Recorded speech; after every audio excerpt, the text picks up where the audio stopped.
Saudara-saudaraku yang dimuliakan Allah Subhanahu wa Ta'ala, setiap muslim ketika melaksanakan pekerjaannya, ingin rasanya pekerjaannya dihargai, ingin rasanya pekerjaannya yaitu mendapatkan sesuatu yang terbaik untuk dirinya. Lalu apa jadinya? Ibadah kita tidak diterima oleh Allah Subhanahu wa Ta'ala karena syarat dan ketentuannya tidak berlaku. Salah satu di antaranya yaitu karena kita melaksanakan ibadah bukan karena Allah. Kita beribadah sesuka hati kita tanpa kita melibatkan seorang uswah yang baik, yaitu Rasulullah SAW. Iman kepada Allah dan mencontoh kepada Rasulullah SAW adalah syarat yang berlaku yang harus dilakukan oleh kita orang-orang yang beriman kepada Allah Subhanahu wa Ta'ala dalam melaksanakan ibadah kepada Allah Subhanahu wa Ta'ala. Maka kita perlu untuk mengkritisi apa yang telah kita lakukan. Apakah ini benar menurut Allah dan Rasulullah SAW? Allah Subhanahu wa Ta'ala berfirman dalam surat Al-Hasyr ayat 18.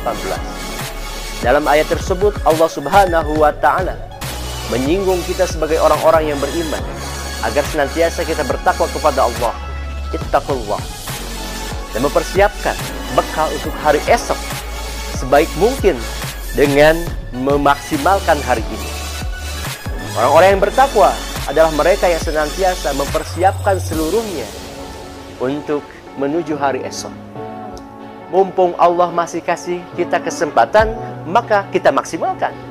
Dan ini bagian dari bekal yang telah kita siapkan untuk kelak bertemu dengan Allah Subhanahu wa Ta'ala. Allah Subhanahu wa Ta'ala berfirman dalam surat Al-Ghasyiyah ayat kedua sampai dengan ayat keempat. Apa kata Allah Subhanahu wa Ta'ala? Wujuhun yawma idzin khashi'ah 'amilatun nasibah tasla naran hamim.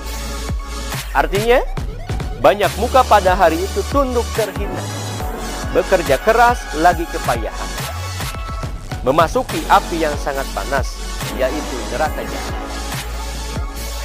Banyak orang yang bersusah payah melaksanakan ibadah, tetapi dia tidak masuk kepada tempat yang dia inginkan, yaitu surga Allah Subhanahu wa Ta'ala. Banyak orang yang melaksanakan setiap ibadah, tetapi ia tidak diterima oleh Allah Subhanahu wa Ta'ala. Ibadah yang seperti apa yang tidak diterima oleh Allah dan Rasulullah SAW? Ibadah yang semaunya dia, ibadah yang tidak menjadikan dia lebih baik daripada itu, ibadah yang tidak bersumber kepada Al-Quran dan Sunnah Rasulullah SAW.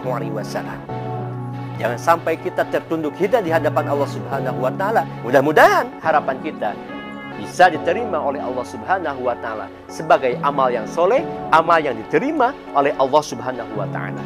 Kita berdoa kepada Allah, meskipun kondisinya seperti ini, tetapi tidak akan mengurangi keimanan yang ada pada diri kita. Mari berdoa kepada Allah, mudah-mudahan segala aktivitas ibadah yang kita lakukan hari ini, kemarin, dan nanti ini bisa menjadi amalan yang diterima oleh Allah Subhanahu wa Ta'ala. Mudah-mudahan Allah Subhanahu wa Ta'ala menguatkan iman kita serta meningkatkan ketakwaan kita agar kita menjadi orang-orang yang lebih baik daripada hari kemarin. Mungkin itu yang bisa kami sampaikan. Mudah-mudahan menjadi inspirasi bagi kita semua, dan tentunya saya berdoa mudah-mudahan ikhwatu iman yang ada di rumah tetap ada dalam lindungan Allah Subhanahu wa Ta'ala.